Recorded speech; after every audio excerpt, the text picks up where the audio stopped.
So after the wonderful reception of our Helluva Boss reaction video, we thought it would only be appropriate to make up for our crimes by doing an objective ranking of every waifu in the Hazbin Hotel Helluva Boss extended universe. Adam, you've been uncharacteristically silent. What do you think? Let's fucking rank some waifu. Fuck! We're gonna start at the top.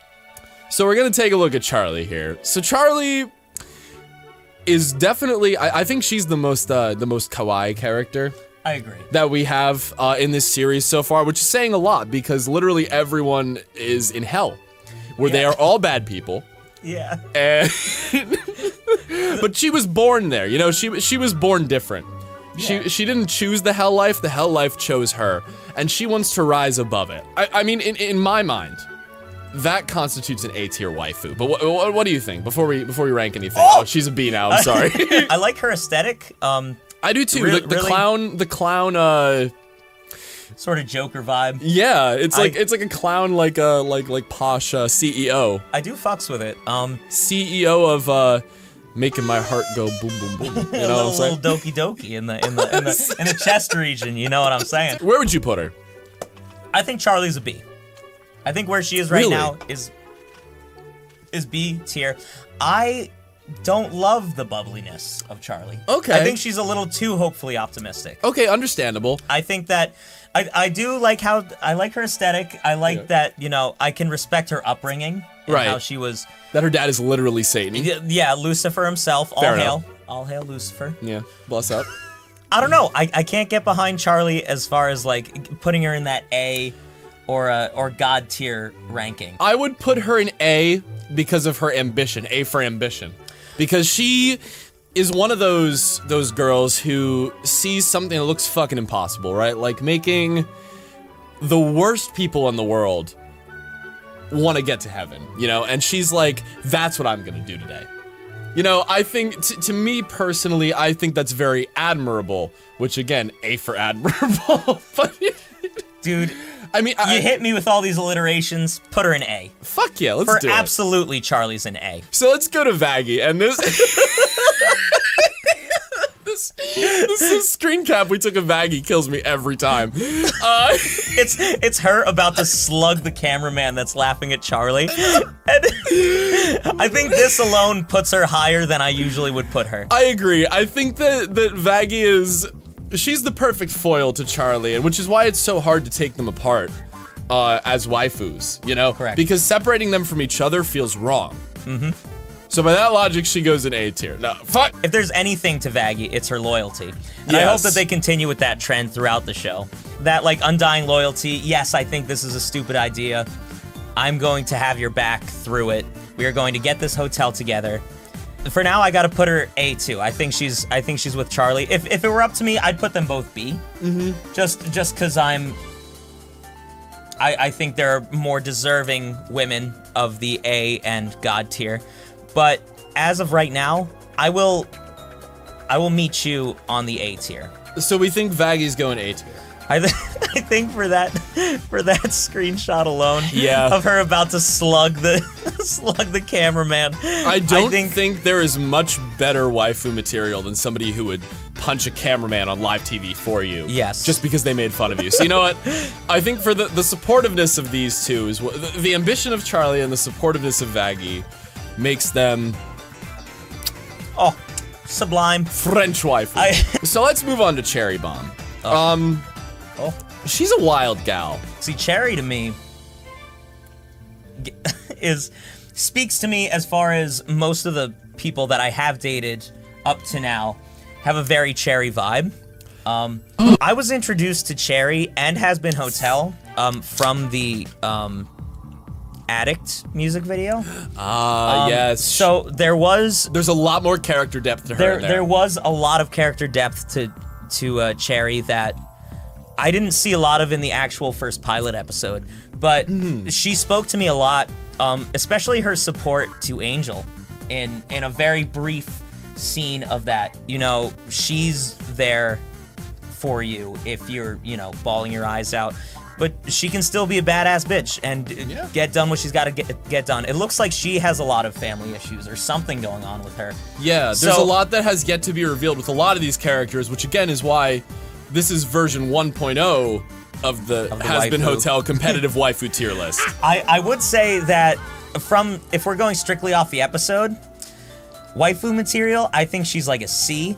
Aesthetically, I'm putting her in an A. Okay. So I think to meet somewhere in the middle, I will put Cherry in a B. I also would agree with putting Cherry in a B, and I think the reason is because objectively, if she cares for you, she's a very good friend. You know, she's there to support Angel. She'll sleep in the bed with the gay guy, just to make sure that he feels better about his hard past, which is really, that's cool. That's that's dope. Yeah. I think all homies should sleep next to each other if they had a bad dream.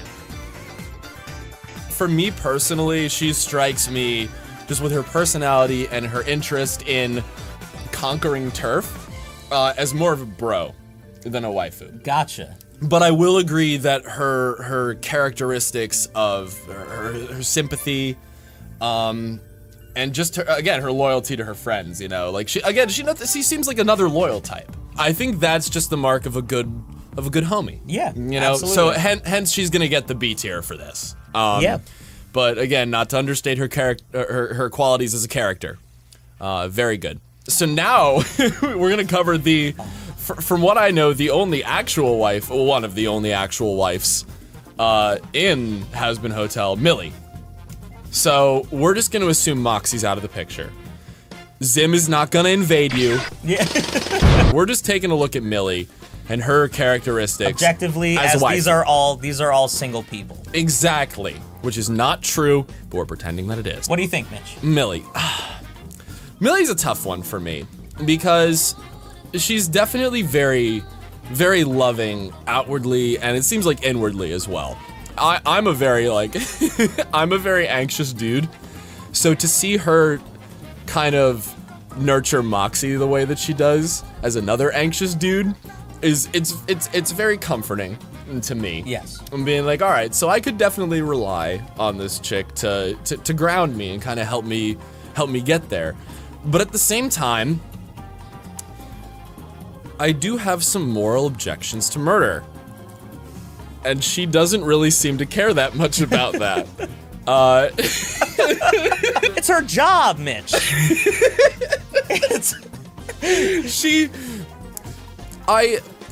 I think that she's a good match for Moxie, but to look at her as from an objective waifu tier list perspective, something rubs me the wrong way about her just kind of brushing off, like in the first Helluva Boss episode, the first real episode, where she's kind of like, it's just a family, Moxie. It's not our job to decide like who lives and who dies.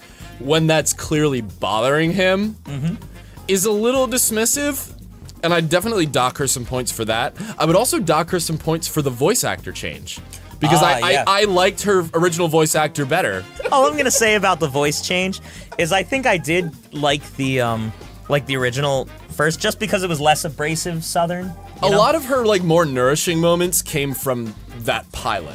Yeah. A lot of her more oblivious ditzy moments came from the actual episodes. Yeah, but I will say, at least in Lululand too, it gave me this warm fuzzy feeling thinking of back to when I would go with a significant other to a carnival, and just that very just in my case I would be with a girl and she'd be like, "Ooh, I want that one," and let's go on this and let's do that, and it was just very, very wholesome and kind of lovely, so you're right, she was fucking adorable in Lululand. So I do think that forgot about that, even though she's a little too much on the ditz side, I think that there is more to her than just that, She definitely has more good qualities than bad, I would agree. Yeah. I personally would give Millie a B tier. So, what are you thinking? Millie is actually one of my favorite characters, and she would go in God tier for me as far as a waifu. Really? I think she's right up my alley, both physically, how she was drawn, very cute little hourglass, cute hips, Like, just her aesthetic is extremely pleasing. I do know that that's your type as far as humans go, so I mean, as far as imps, I would imagine so as far that as imps, she's perfect. Right up there. But even looking at how she deals with Moxie, I find myself very warmed up by their relationship. Even though in the first episode, yeah, she sort of, is like, just come on, kill them. Like, I still, there's still something about that's like, yeah, she's her own woman, but I don't think that she doesn't support her husband. I think that there's just a level of push and pull with any relationship. More than anything, to me, I find that loyalty to who you're with is like an extremely attractive quality. Agreed. And she like absolutely, at least for now, has a very like lovable, loyal wife kind of look to her, and it's just something that's very attractive to me. And it's something that I think as a personality, I think she's just a good wife material. If I were to stay with this person, I think out of any of these, I think that she's the one that I would want to stay with. Okay, so you bring up an interesting point, that just because she disagrees with Moxie doesn't necessarily mean that she's not supportive of him, which I think is a really fucking mature thing that a lot of people lack, and I think that, it's, again, a very strong trait for a person born and raised in hell. Yeah, exactly. So she would be your S tier. As of right now, Millie's receiving my clap. The gods have spoken. Millie, S tier waifu. Adam, I think you've converted me. You've convinced me. Yeah? Yeah. You know what? Good job. I agree. I might have some misgivings. I might have some things that I would do differently if I were Moxie's wife. But I'm not. And she is, and I think she's handling it really well while staying true to herself. I'm just thinking of you as like your head put on her body. So Luna is a furry. So Martha to me, just fucking sucks all the way around, in my opinion. She's total trophy wife. Is fucking around with a married woman's husband. While she's married as well, and has 2 children. Seems to be an absolute monster. And like trying to murder even hell spawns are terrified of this woman. Yeah. So, I think there are men that could handle Martha, and men that I think would really have a good, fun life with Martha. I'm not one of them. I think, honestly, that she's going on the lowest part, and she's a D for me. All right, so she's a D for fucking dead now, which she is. I'm just gonna do us a favor and save us all some time. There we go. The lowest of the low, it's Martha, because aside from being like a cheating bitch, she literally, along with her family, is a murderer. Yeah. And again, not something that I look for in a significant other. Yeah. Someone who kills and asks me to be okay with it. Yeah. It's one thing when it's your job, like in Millie and Moxie's case. They live in hell. The rules are a little different down there. Yeah. Martha lives on Earth, where things are very conservative. And killing people is bad. So, in addition to cheating on your husband, whom you have 2 kids with. Yeah. And assuming, of course, that he doesn't know, because it's kind of made to believe in the episode that he doesn't know. Yeah. That's just kind of her shtick. Yeah. A lot of deceit, a lot of lies. Bad waifu. The worst waifu. Not a good waifu. Now we're going to move along to the other one-off character from episode 1. So we're going to talk about Mrs. Mayberry. Or I guess Miss Mayberry now, because she killed her fucking husband. I don't know how that works. I think ultimately the question on this one comes down to, are you hot for teacher?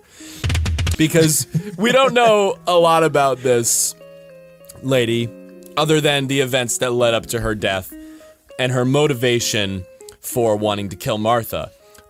Which, knowing what we know about Martha, I think is justified. Yeah. But she probably doesn't know that, so she just wants to kill her for revenge. Yeah. How hot do we think the revenge subplot is? Well, the thing is I could honestly care less about her. If we're gonna be completely honest, I liked her as a human. I liked sort of what was going on. She's just a regular old teacher, kind of doing her thing. Super good with kids. Then all that shit, like, she's really a shock, like, factor character where, like, it was like, she went from being a normal ass, you know, prissy teacher to, fucking murdering her husband, her, you know, the paramour of that husband, and then herself. As far as the rest of her story goes, there's just nothing there for me. It just doesn't tickle my taint in the slightest, to be honest. Understandable. Honestly, her aesthetic as a human, I thought she was a cutie. You know, I think she gets, you know, a B as far as like her aesthetic goes. Honestly, I think she's going in C for me. I do give her props for killing the fuck out of her cheating husband. You know, that is cool. Yeah. You know, that is. I would say that cool. That's the only thing that I can really commend her on. You know, is that what we're told of her is that she was a good person in life and that she literally just fucking did her best, which is honorable and it's commendable. And the thing that drove her to be sent to hell is, you know, something that would probably do the same for most people. You know, we don't get to see too much of her. I would agree that she's in C tier for now. I do think that she has a nice demon aesthetic, very elegant, very fitting of her. It really does feel like they just took her human form and made it demonic. Demonized her, yeah. Yeah, they did a good job with that. And but again, you know, doesn't do too much for me just because we don't really get to take that deep dive into her character. All right, so we got this newscaster bitch. Done. How old is Nifty? Like 12. So let's talk about Octavia. I don't know, we really don't see a lot of Octavia. We see a lot of Octavia, but a lot of it's in regards to her relationship with her dad. And for me, daddy issues. Do you want to give an analysis so I don't have to fucking sit on this? I want you to sit on this. No. All right, get up here. So, there was so many like wholesome moments, like not so many, but the wholesome moment that she has with her dad at the end, really just like spoke to me, and it broke my fucking heart watching. I agree. Yeah. I think with that, I can't see Octavia in any sort of like physical or like emotional way other than somebody who's just sort of a lost young soul that has issues with her family. So as far as things go for me right now, as far as a waifu, I think she has to be pretty low. But as far as a person, as far as a friend, somebody who I think that I would get along with really well, and we would have a lot to talk about, I think I have to put her in C. I'm with that. I think Octavia's a homie for sure. I think she has a very nice aesthetic, you know, much like the rest of her family. The accent's fucking cool. Yeah. But, you know, again, as a person, we don't see waifu characteristics. We get to see the human side of her. Yeah. Which is ironic because she's... owl. Yeah, I was going to say, because she's a demon owl. But I think there's definitely a capability there. Yeah. To be like a very good like partner. Yeah. But again, until we know if she's 18 or not, she's going in C tier. She's going in C. Now let's talk about Mama Stella, baby. All right, let's talk about Stolas' wife. I'm gonna say I would put her in D. I understand the anger, obviously, that comes from being cheated on. But a lot of the anger and the way that she kind of, like the things that she says to Stolas aren't really like, I can't believe you cheated on me. It's more like, why are you fucking an imp? This is below your status as like an upper society demon. And I kind of don't fuck with that. Gotcha. You know, like it almost seems like again, we really haven't had much screen time with Stella. No. But she, from what I and I know some other people in the fan base get from that is that she's more concerned with status than actual love. Gotcha. And I mean, I don't fuck with it. Like personally, I'd put her in D. I'd probably put her in like the highest D tier. But I mean, I don't know. I just the outburst and the way that she like is like destroying their house for someone who cares so much about status almost seems a little hypocritical. Okay, I can fuck with that. I don't know, man. Stella rubs me the wrong way, and I mean, it kind of just helps that like her like aesthetic and her design don't really do it for me. Gotcha. Definitely going after her daughter. You know, as far as her like personality, I think I'm going D. As far as her look, I'd put her look in like B. So I think to like, you know, put things sort of in the middle, I think she's going next to her daughter. I can't do that to Octavia, man. I'd still put her in D, I think. Like top tier D, but still D. Octavia be top tier C and her mother lowest tier C? Can we meet in the middle on that? I will concede that. But you know, again, man, the marital problems are a huge turnoff for a waifu. Gotcha. So there we go. We can agree to disagree on that one. We'll do this. We'll do this because she definitely is a step above Katie and this fucking cunt. And now, we rank the most important waifu in the entirety of hell. The Thing. Alright guys, thank you so much for watching this video. If you liked it, hit the like button, leave a comment telling us what your favorite waifu is and or how much you hated our fucking Helluva boss reaction video. Yeah, this is our apology for that It is, abomination. Yeah. Thank you so much. Make sure to clap the like button, clap that bell, and we will see you in the next video. Thank you so much, and have a hell of a time.